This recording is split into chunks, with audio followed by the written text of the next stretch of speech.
The obvious inability by these amateurs to fly the 4 airplanes in the way they were flown, and the total lack of proof that they were even aboard those planes, poses a serious question. If not them, then who was piloting the planes?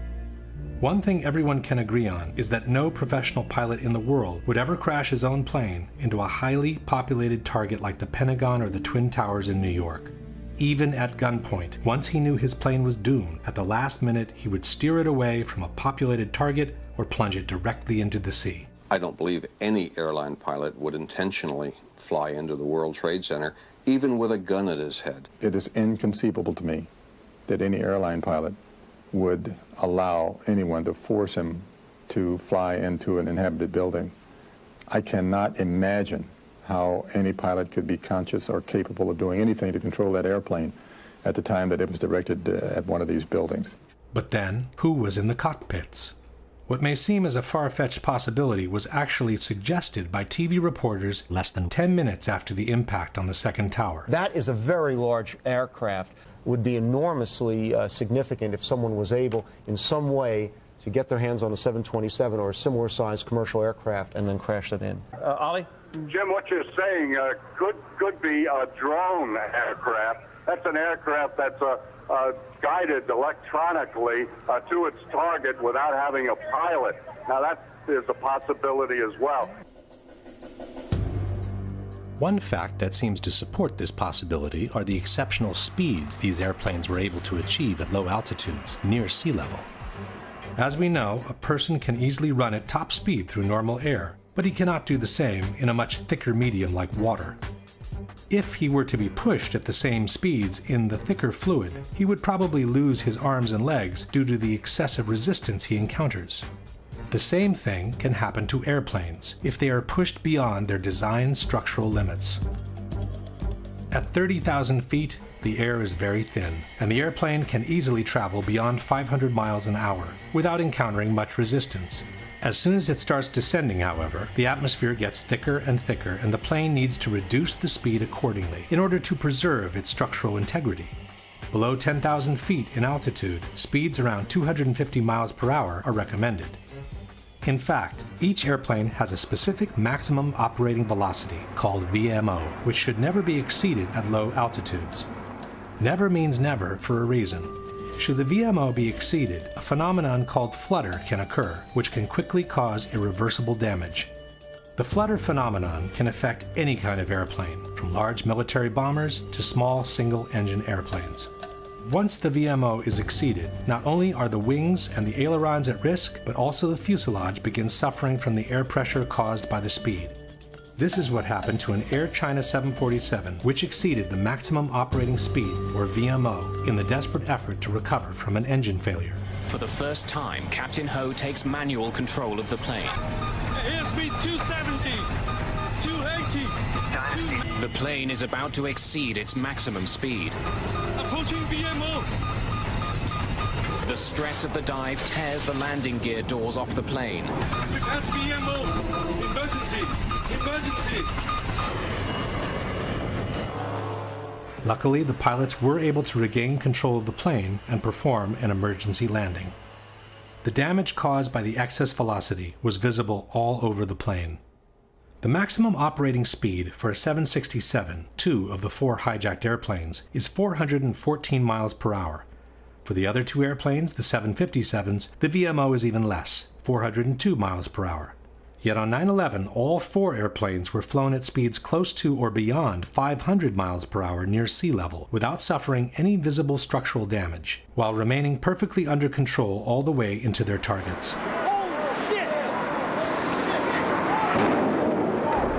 American 11 hit high up in the North Tower, around the 93rd floor, going a pretty astonishing rate of speed, almost 500 miles an hour.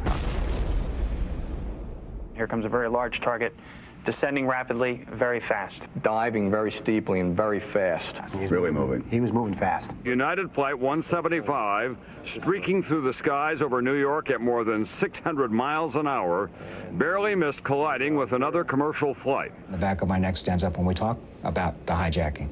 We watch the speed, very high rate of speed. I believe it was about 600 knots southbound, which was extremely unusual for an air carrier. According to the NTSB, during the descent from 12,000 to 6,000 feet, the aircraft ground speed remained between 500 and 520 knots.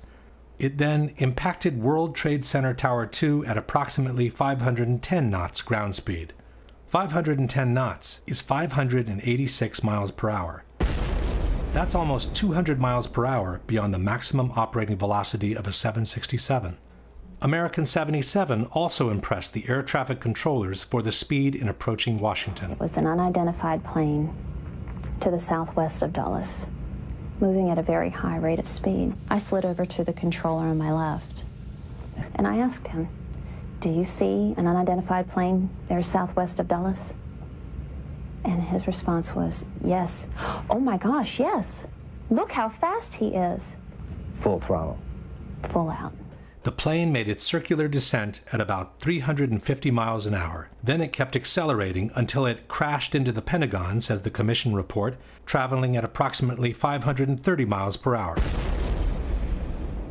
While flying at 5,000 feet of altitude, United 93 began performing a series of hard left and right maneuvers at 350 miles per hour. This was followed by a series of similar up and down maneuvers while flying near 400 miles per hour. Yet Zihad Jarrad, the amateur who wasn't allowed to fly solo on a single-engine airplane, braved the roller coaster without ever losing control. As the plane was descending, he even kept accelerating until the aircraft plowed into an empty field in Shanksville, Pennsylvania at 580 miles per hour. These exceptional speeds, achieved at low altitudes, have raised more than an eyebrow among aeronautical experts and pilots alike, especially those who had flown the actual airplanes involved in 9/11. I flew the two actual aircraft which were involved in 9/11, the flight number 175 and flight 93, the 757 that allegedly went down at Shanksville, and flight 175 is the aircraft that's alleged to have hit the South Tower. I don't believe it's possible for a terrorist, a so-called terrorist, to train on a 172, then jump in the cockpit of a 757, 767 glass cockpit, and vertical navigate the aircraft, lateral navigate the aircraft, and fly the airplane at speeds exceeding its design limit speed by well over 100 knots, make high-speed, high-bank turns, pulling probably 5, 6, 7 Gs, and the aircraft would literally fall out of the sky. I couldn't do it, and I'm absolutely positive they couldn't do it. How do you feel about United 175 reaching 510 knots? Physically impossible.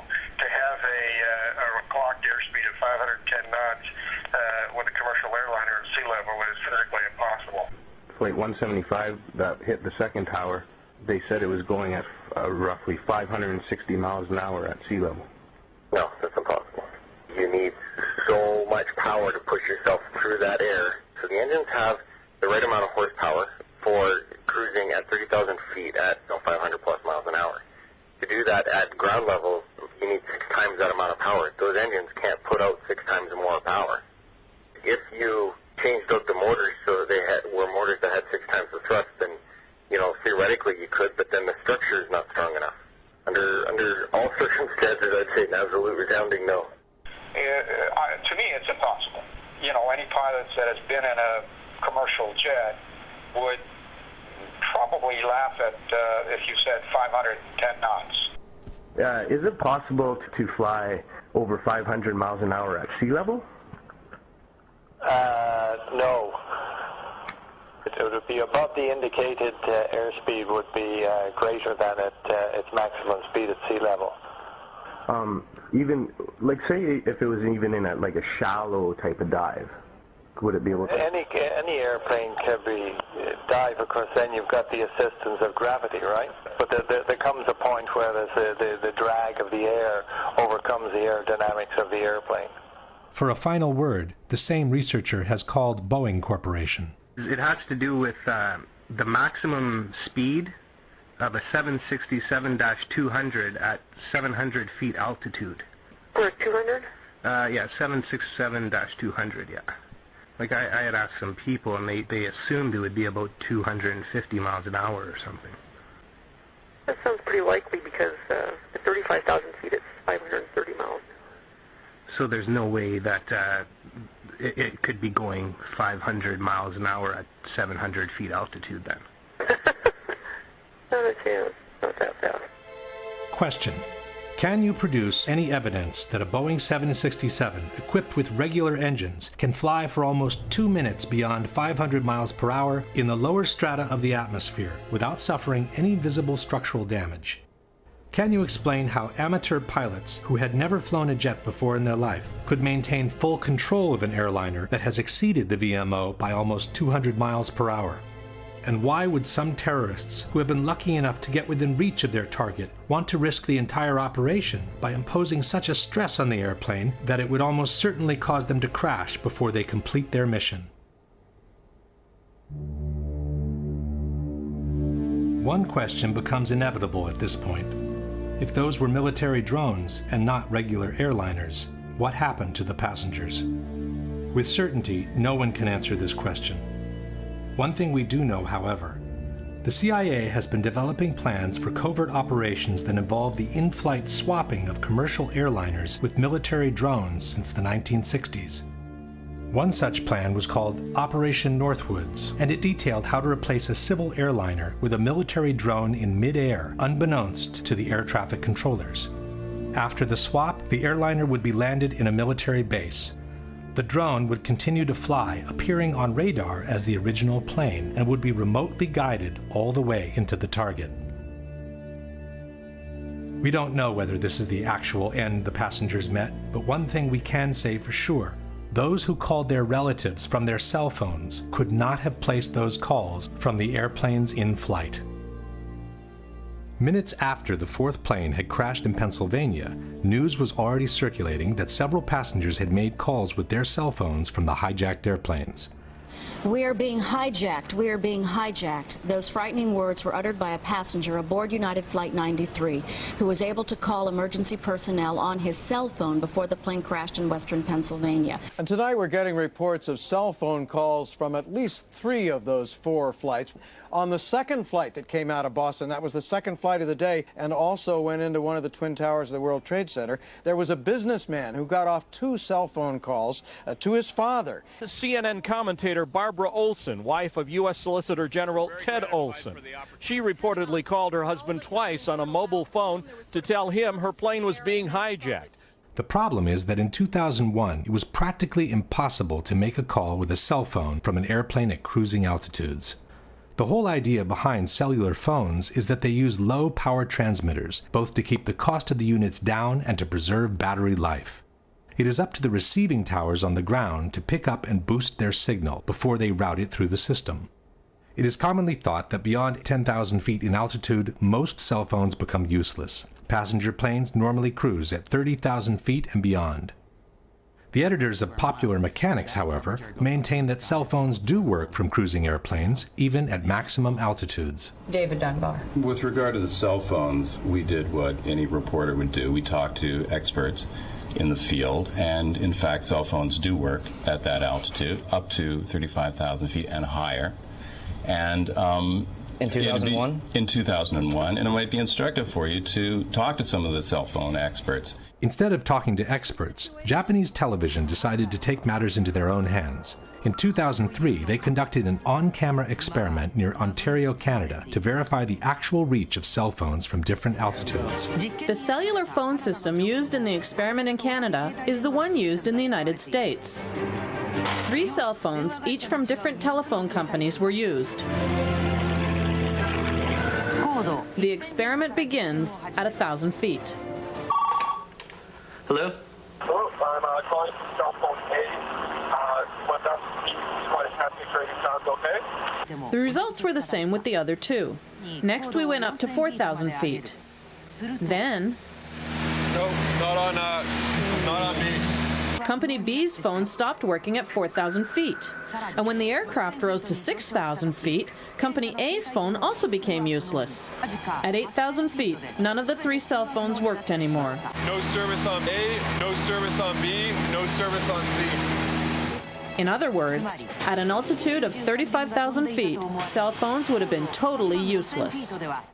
There is another problem besides altitude that makes calling from a cell phone unthinkable from a cruising airplane, and that is speed.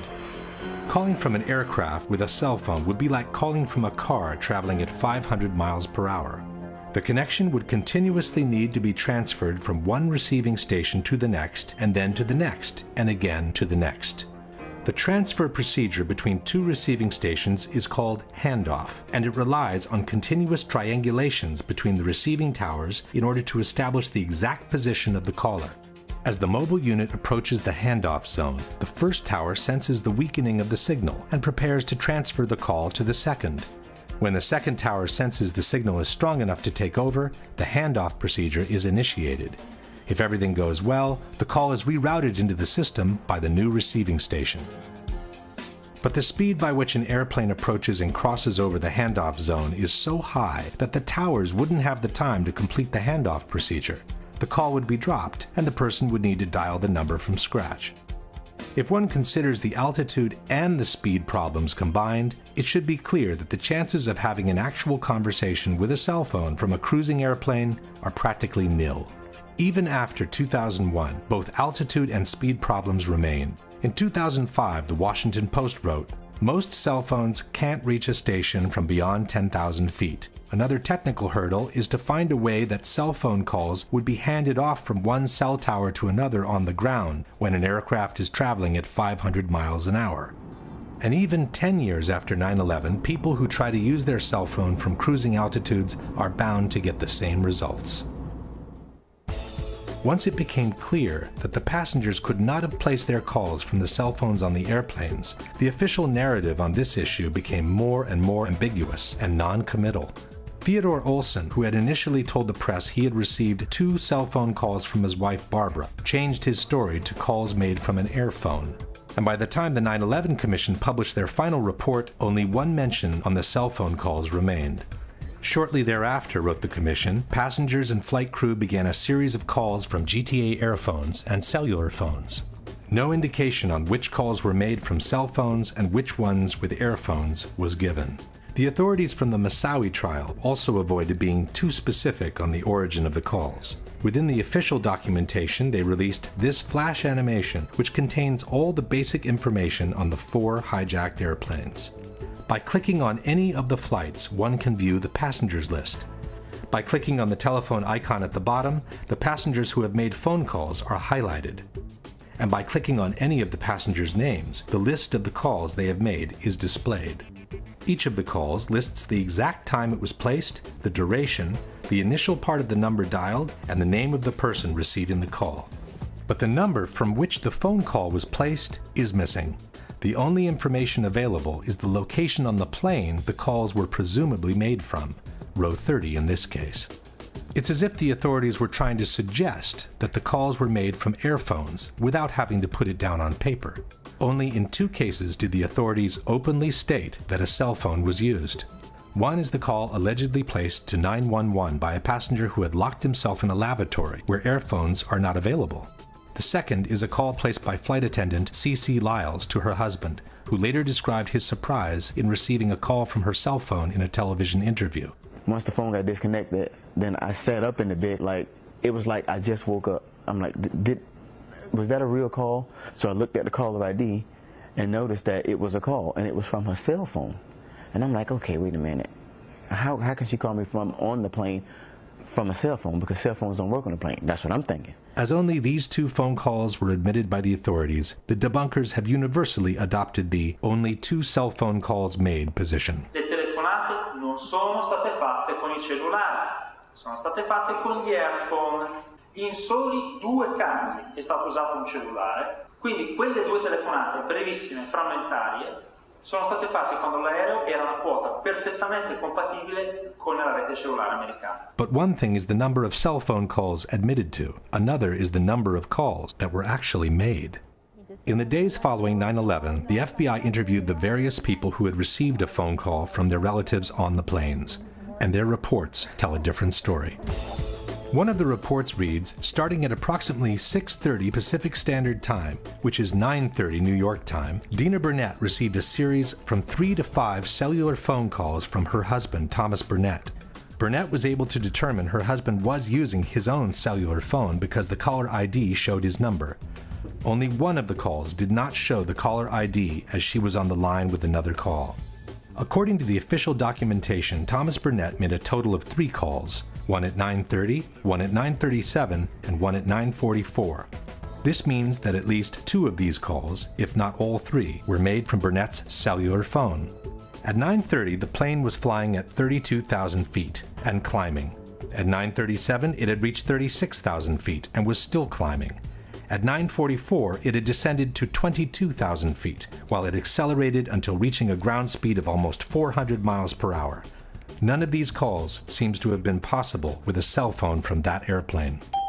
According to another report, United 93 passenger Jeremy Glick saw hijackers on the plane, used a cell phone and called Makeley, his stepmother, to report the hijacking. He then asked to talk to his wife, Lisbeth. And he was on the phone and he had told me that his plane had been hijacked. According to the FBI, Glick's wife, Lisbeth, could not hear any unusual sounds in the background of the call, and the connection was extremely clear, as if he was calling from the next room. Cell phone communication was lost at 9:55. Glick placed the call at 9:37, which means the communication lasted uninterrupted for 18 minutes while the plane was flying between 39,000 and 10,000 feet at an average speed of almost 400 miles per hour. Only a miracle could have kept that connection open for all that time had the call truly been placed from the airplane in flight. Lauren Grancolas possessed a cellular phone and is believed to have allowed another passenger, Honor Wainio, to use the cellular phone. Wainio placed one call to her parents at 9:53, when the plane was at about 10,000 feet, traveling close to 400 miles per hour.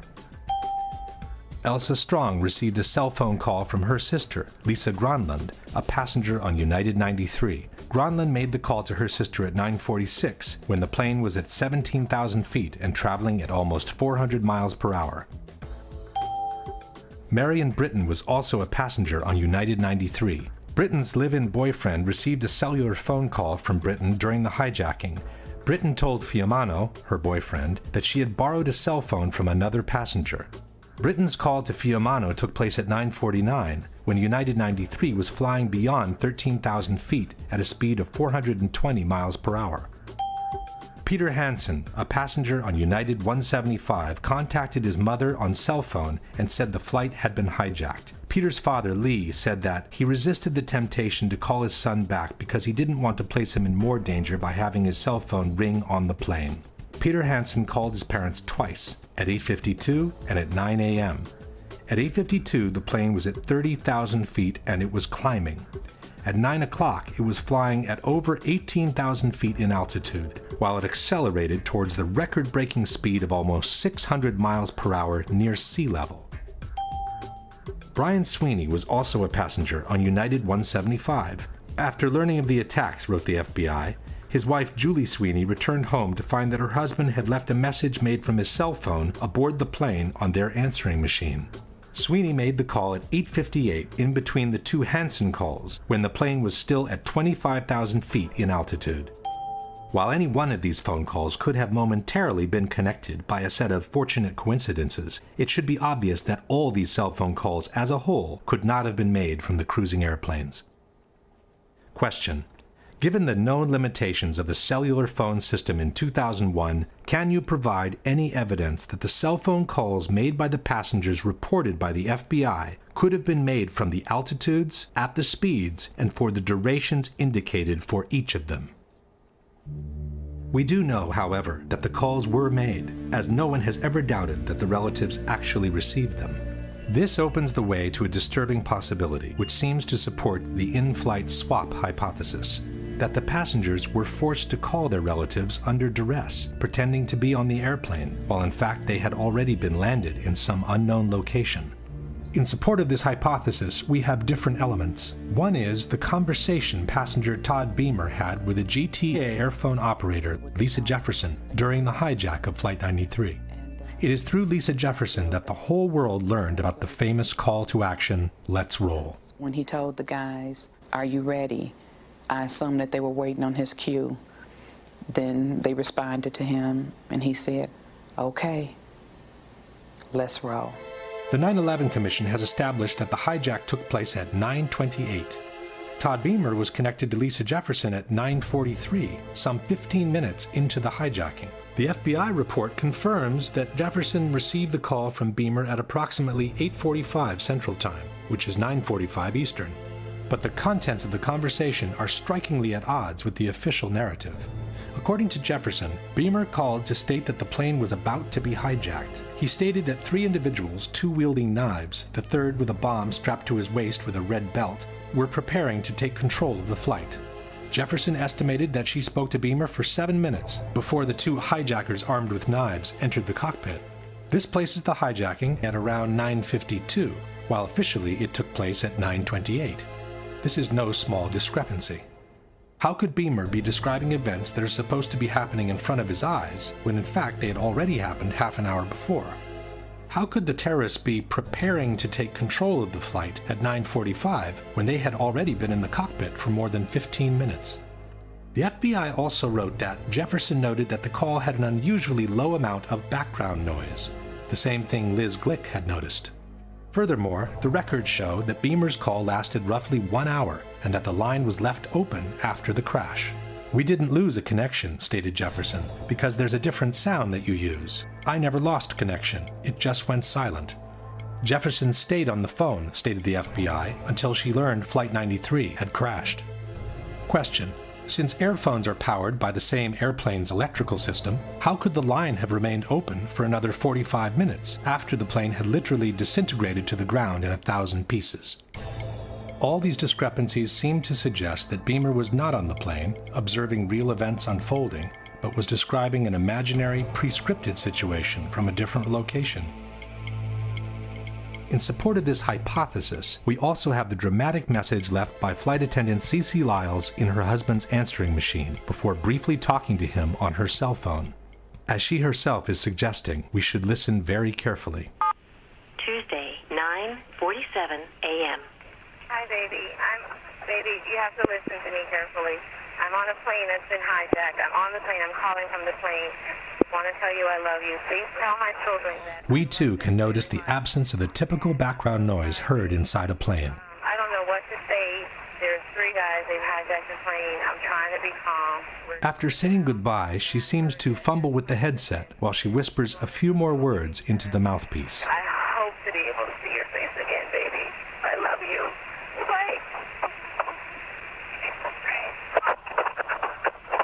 End of message.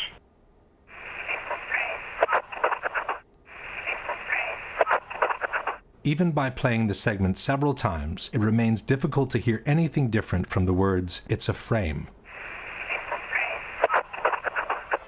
In any case, the problem with the phone calls does not change. The cell phone calls confirmed by the FBI in their reports cannot have been made from the cruising airplanes. Someone has to explain where they came from.